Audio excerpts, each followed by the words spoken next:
Selamat sore Bapak dan Ibu dan saudara-saudara sekalian.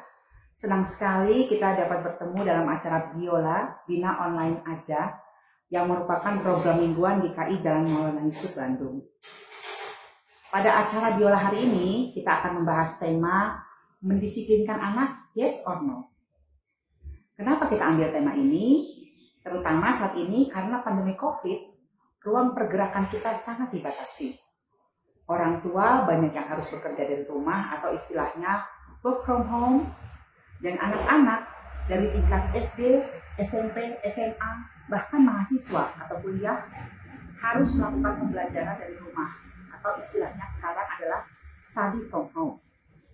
Nah, kita akan membahas tema ini dan kita akan mengajak seorang ibu ya yang berprofesi sebagai dosen, yang juga saat ini berstatus sebagai mahasiswa dan berpengalaman sebagai guru sekolah minggu di gereja kita, GKI Maulana Yusuf. Kita panggilkan ya, mungkin semuanya sudah kenal Kak Desta. Kak Desta, silakan Kak Desta. Kita akan perkenalkan dulu, namanya Destalia, biasa dipanggil Kak Desta.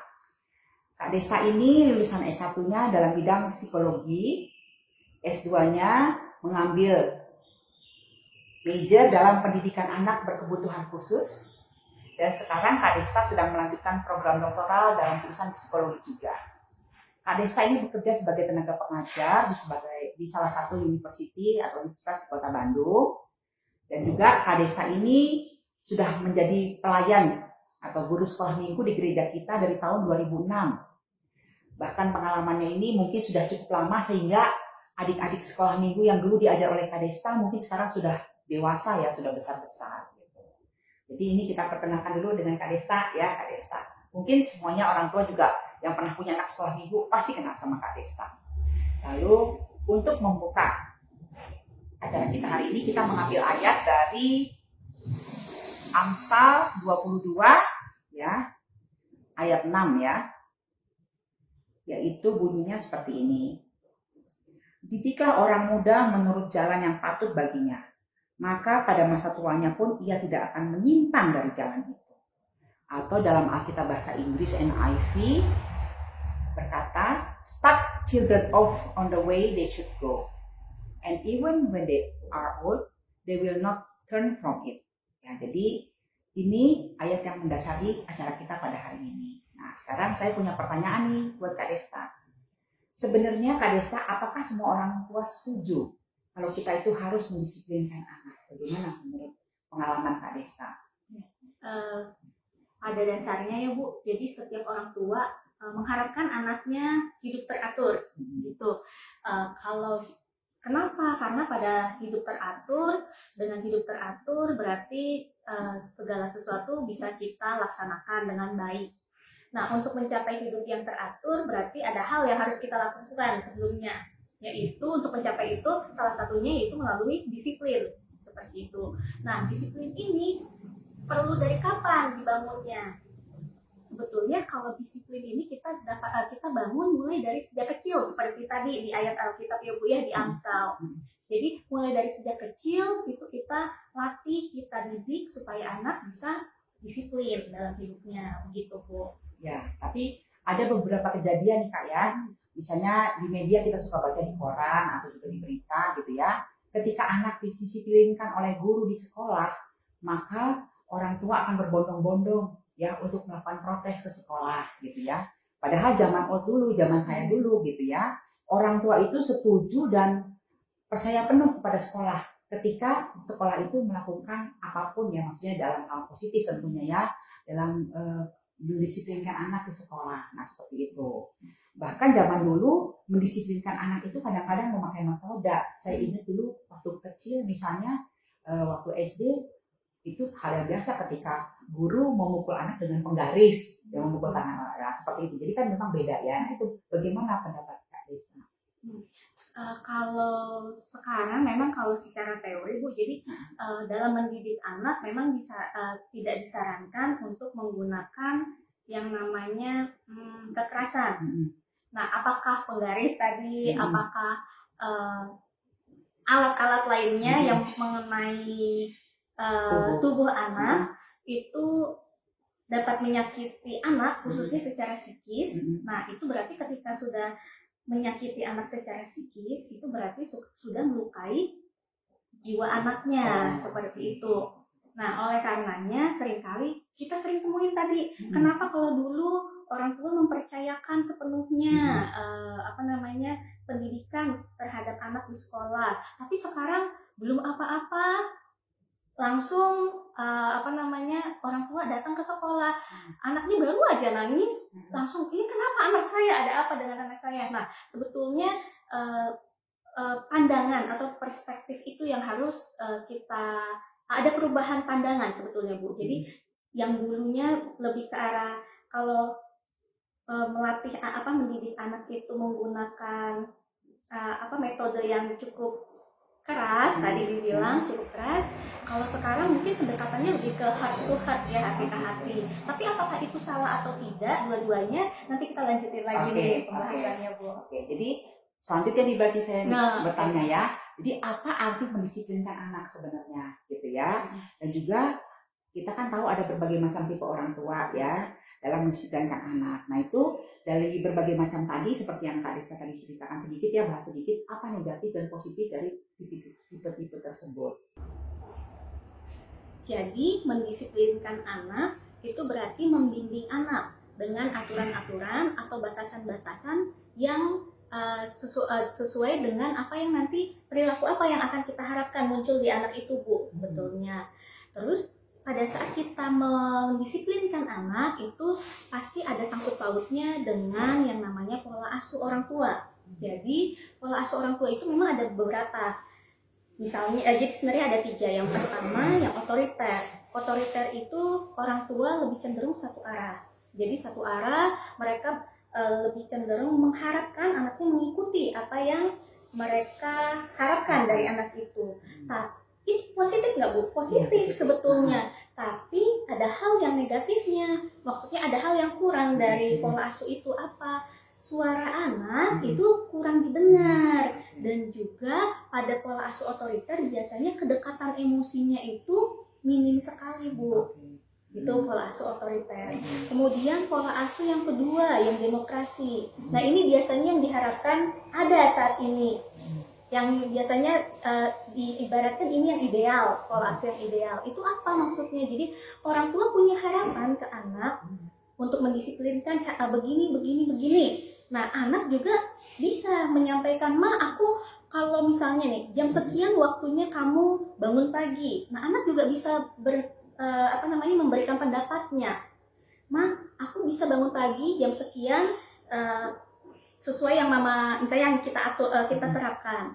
Terus setelah itu tapi Ma aku baru bisa nanti belajar kan lagi WFH tadi ya. Aku baru bisa belajar nanti jam 9 karena sebelumnya aku begini. Nah itu ada komunikasi timbal balik antara jadi orang tua harus selalu ya, maksudnya mungkin bagus juga anak diajar untuk bersikap logika ya, logikanya jalan ya, sehingga apa-apa mungkin kita juga orang tua agak capek, kenapa harus melakukan ini, kenapa harus melakukan ini, tapi anak tahu kenapa dia harus melakukan A dan B dan C, itu seperti itu ya. Betul, ya? Jadi ada sebab akibatnya, nanti kalau kamu begini, nanti akibatnya begini. Jadi ada komunikasi, jadi tidak satu arah aja.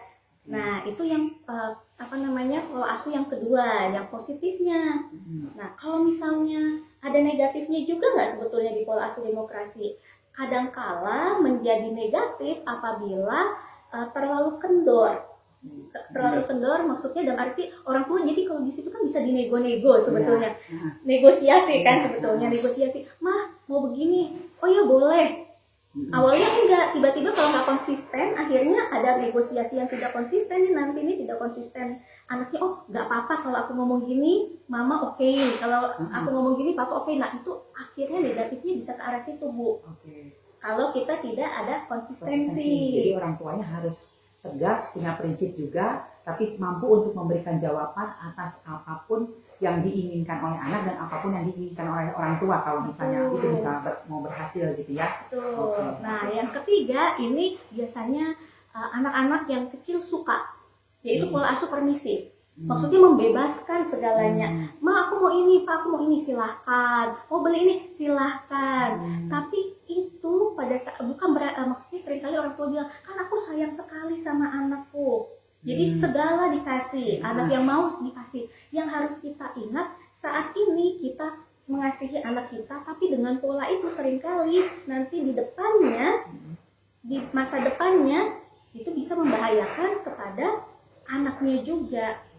Ketika suatu saat orang tua lagi terbatas, kemudian anaknya mau akhirnya minta sesuatu, akhirnya anaknya berperilaku apa? Ada anak yang biasanya tantrum, Bu, guling-guling di lantai dan sebagainya.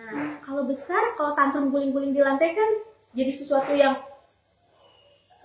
malu gitu. Bukan malu aja, maksudnya kenapa pola asuhnya jadi anaknya jadi seperti ini. Nah, seperti itu sebenarnya pola asuh yang ada. Balik lagi nih, Bu, sebentar. Tadi saya ada, saya bilang nanti kita lihat di belakang.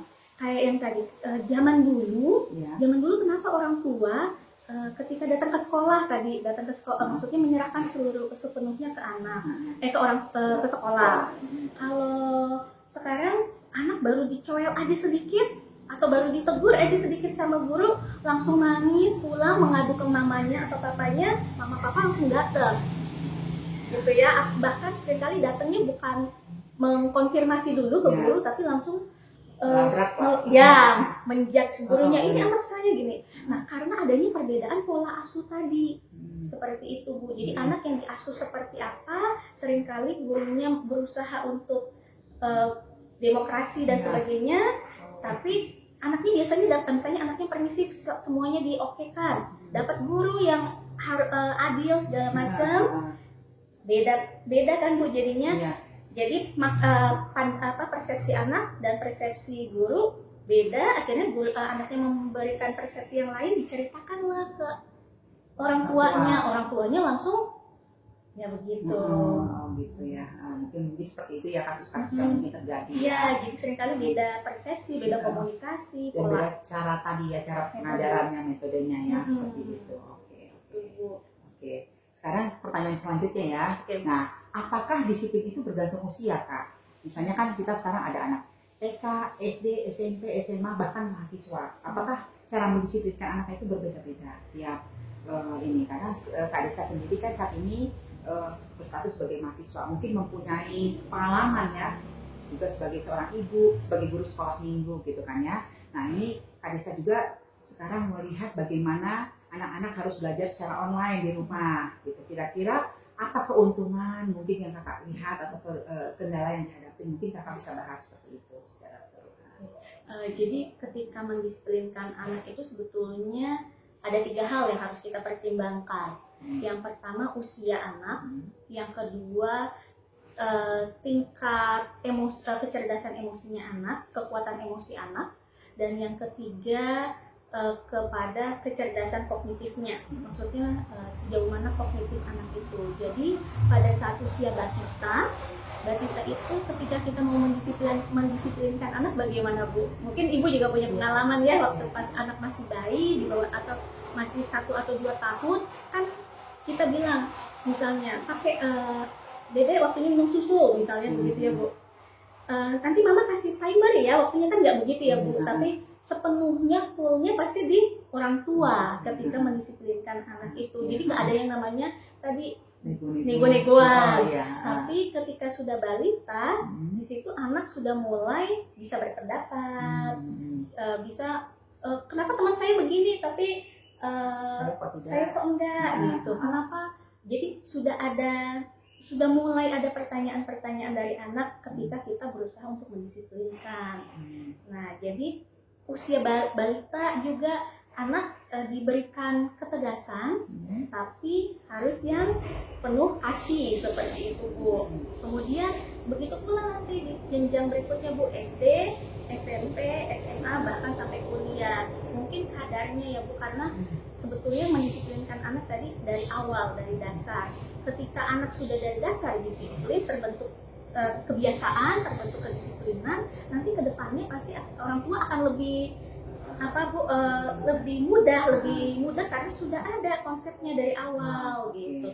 Kalau begini Bapak Ibu, kalau saya mau menanyakan nih ke Ibu, Karena kita tahu bahwa luar biasa sekali buat ibu dalam mendidik anak ya. Bahkan kalau tadi saya sempat berbincang, berhasil sekali luar biasa ibu mendidik anak, bahkan karena anak-anak ibu, anak sekolah minggu saya juga kebetulan diajar oleh Kak Desta ya waktu sekolah minggu semuanya. Dan ya. puji Tuhan saya bersyukur sekali ketiga anak ibu berhasil bahkan sampai saat ini ya kuliah gitu ya. Mungkin bisa di-share Bu.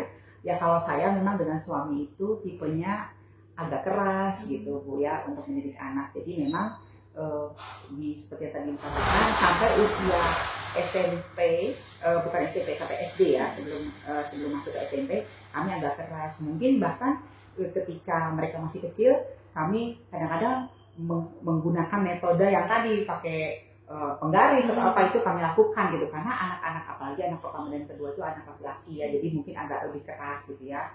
Tapi mungkin setelah SMP mereka sudah mulai bisa berdiskusi gitu ya, tidak otoriter lagi gitu ya, kita tidak terlalu memaksakan kehendak, mereka bisa berdiskusi, mereka paham gitu kenapa kita melakukan ini waktu dulu seperti itu. Dan mereka bahkan ketika mereka besar, ketika mereka udah kuliah dan bekerja, mereka malah bersyukur ketika kami keras dulunya Pak, tapi ketika menjadi orang tua yang sangat keras terhadap anak sebenarnya kita capek gitu. Enaknya sebenarnya lebih enak permisif ya, apa aja terserah gitu ya. Cuman kita takutnya gini, nanti kalau kita terlalu permisif tadi, kita takutnya ketika mereka besar kita menyesal kenapa tidak kita lakukan ini ketika dulu kita lebih keras ke mereka. Mungkin seperti itu Kak gitu.